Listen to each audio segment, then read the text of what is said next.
adobong pusit na may okra pinakuluan. Ayan mga idol, ito ang kaniyang sauce.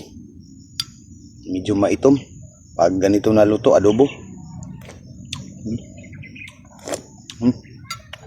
Kalami ah.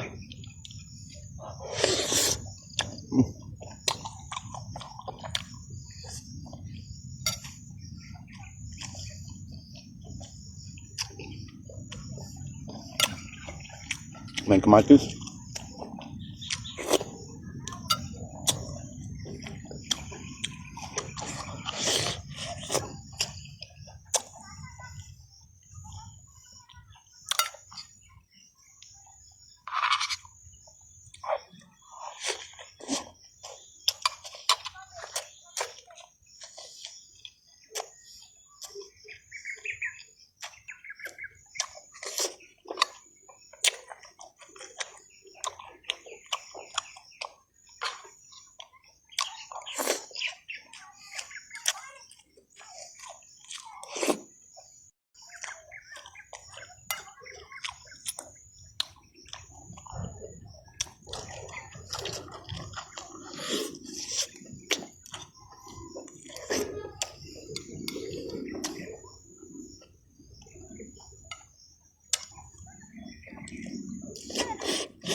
At shout out sa lahat na mahilig kumain ng adobong nukos na may gulay okra pinakuluan.